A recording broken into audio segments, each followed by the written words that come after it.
you take a man, girl, if you take a girl, man, me not no fear. Me will take him anytime, anywhere, and me sit down pon the wood like a chair. Boy. I hope most of y'all didn't understand what those lyrics mean.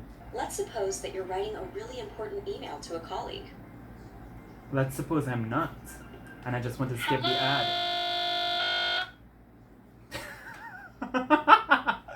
I don't know what's going on with my computer, but that was Books and Lala, by the way. I went onto her page so that I could see the questions for the tag. Okay, hi everybody, I hope you're having a fantastic day. I'm having a fine day. Today we're going to be doing the mid-year book freakout tag. This is a tag that everybody does around this time of year. It is almost the midpoint of the year. I think the midpoint of the year is like at the beginning of July, and we're almost to the end of June, so I figured now would be a cute time to do the tag. This is just a way to kind of recap all of the books that you've read for the first half of the year. And thus far, for the first half of the year, I've read about 14 books, which is good by my standards. I don't read as much as the average booktuber. I usually read an average of 30 books for the year, so I'm pretty much on par with my usual yearly achievement. This tag was created by Chami and Ellie. I don't think either of them make videos anymore, so I'm just going to have the questions in the description as opposed to linking their channels because I don't think their channels exist anywhere. But yeah, let's start. The first question is the best book that you've read so far in 2019. And I think I'm going to have to go with a tie for my two favorite books for the year. And they were The Love and Lies of Roxana Ali by Sabina Khan, as well as Love from A to Z by S.K. Ali. I read this one back in February, and I did talk about it extensively in my January-February wrap-up. It is a book about a queer Muslim girl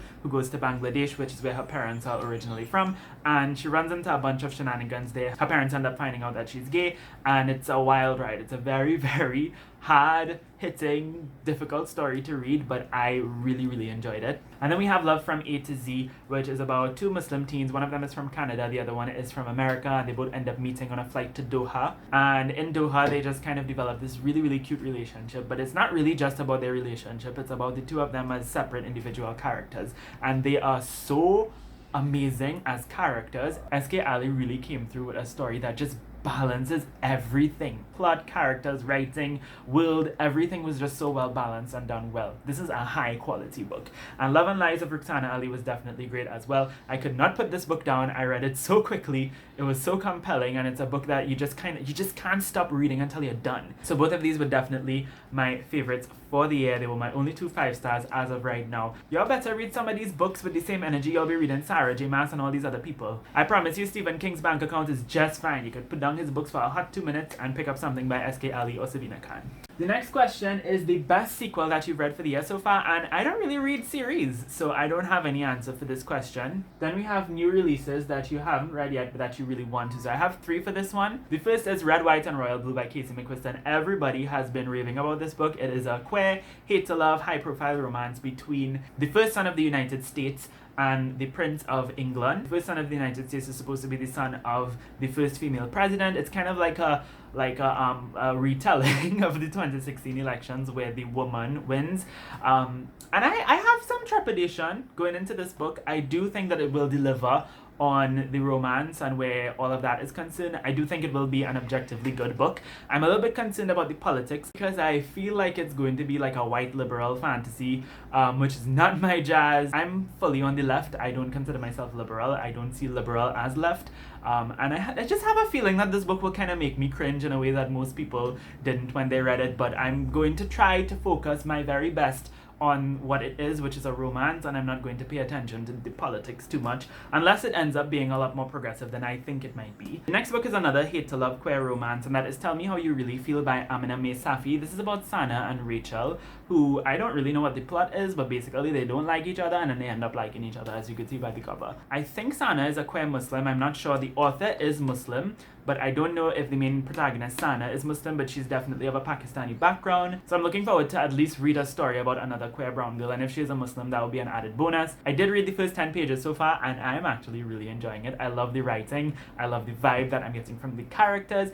I definitely think this is going to be like a higher rated one, and hopefully it might be one of my new favorites. We never know. The next question is my most anticipated release for the second half of the year, and I don't really know. I haven't really thought much about it. There is a book coming out. I don't know the name of it, but it is about an Asian American girl, and it's set in America in like the early 1900s. I cannot remember the name of it, but I'll put the picture of the book up here.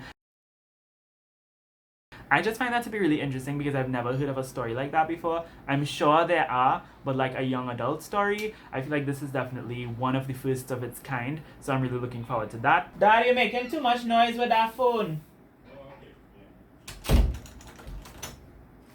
Thank you. Happy Father's Day.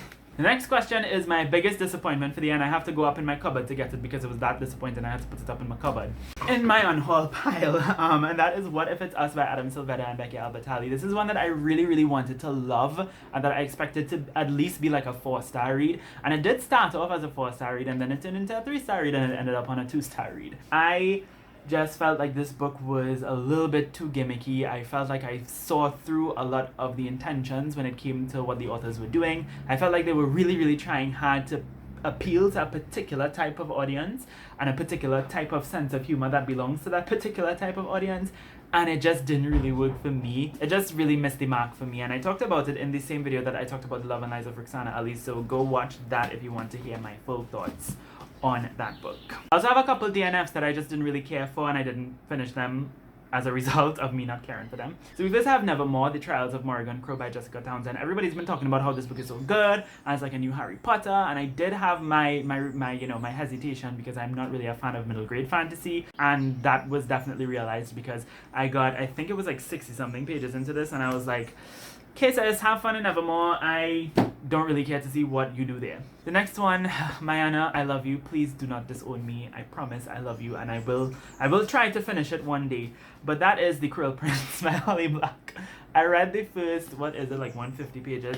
And I'm like, you know what, sis? I'm rooting for you, Jude. You feel I see the potential. I like that you're not the typical chosen one fantasy protagonist. But sis, I don't really give two shits about you or your man or your sisters or your father or your mother or anybody else in the story. Like, I just don't care. So I'm not going to finish it. At least not now. I still have the book. It's still on my shelf. It's not in my unhaul pile like the other 2 books I just talked about. So I do plan on maybe trying to finish it one day, but I can't promise that will happen.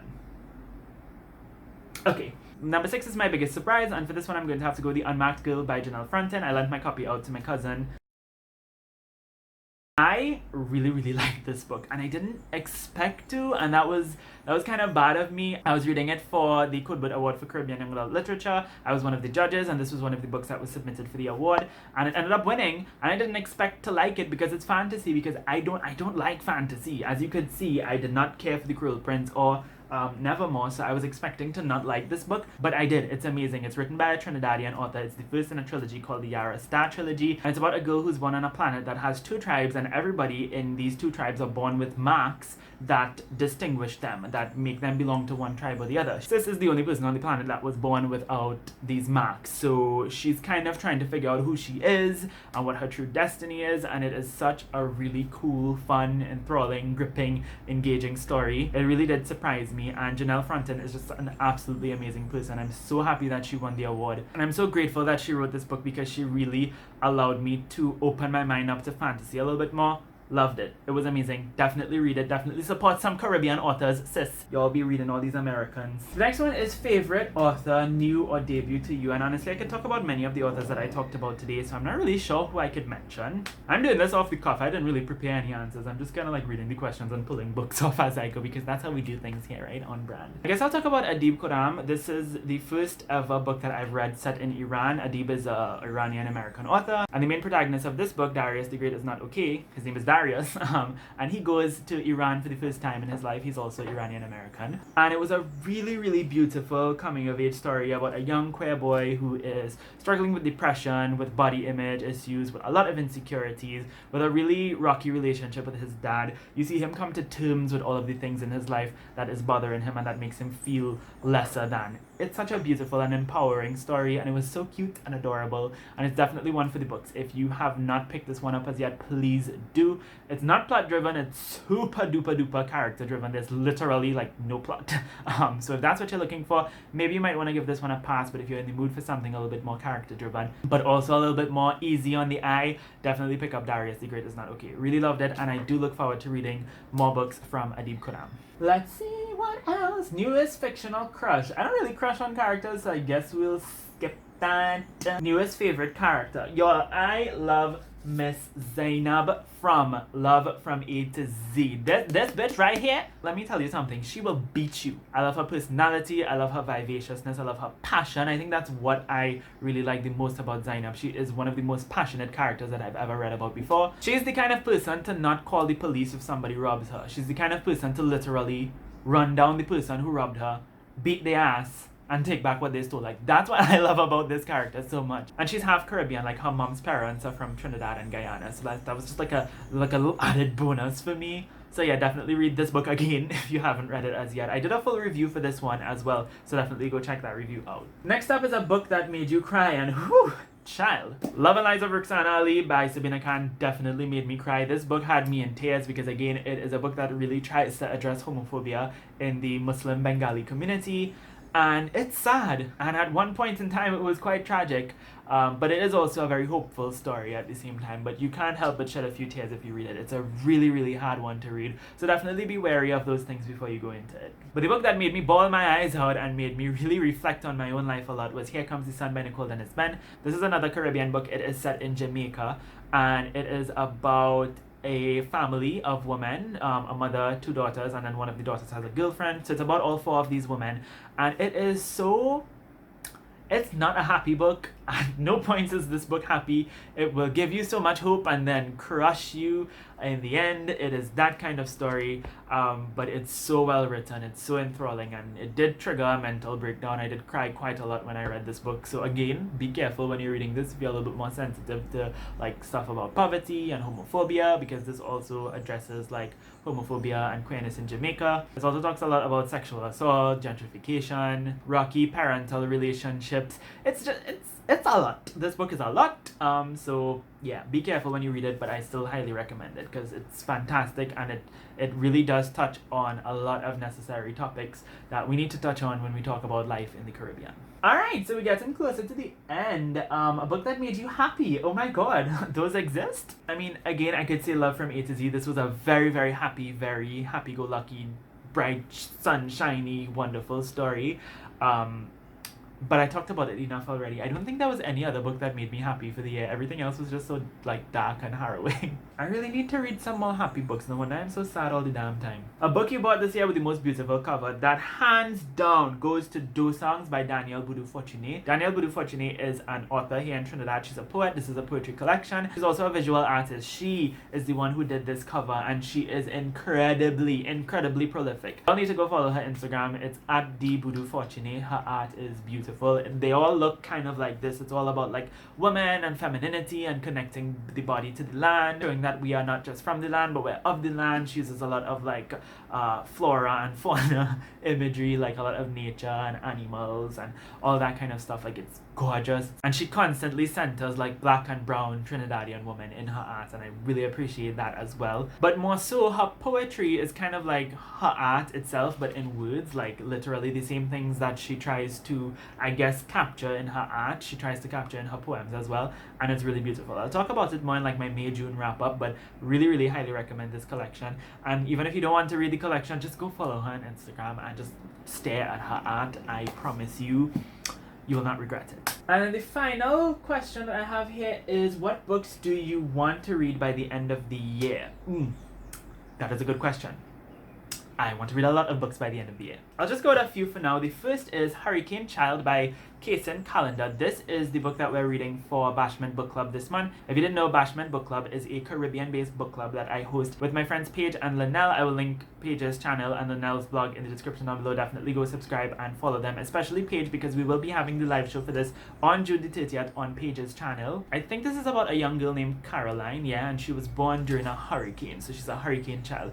And where she's from, I think she's from the US Virgin Islands, that is considered like a curse, so people kind of discriminate against her for that. She's also queer, and there's also some magical realism in this book, so it's a perfect book for Pride Month, and it's really short, very large font. It's a middle grade story, so it's more for like a younger audience. I also want to read probably what is one of the most important books for me to read by the end of the year, and that is The Yard by Aliyah Inayat. Now, I mentioned this book already on social media, so you might have, if you saw my little post about it, then you might have seen it before.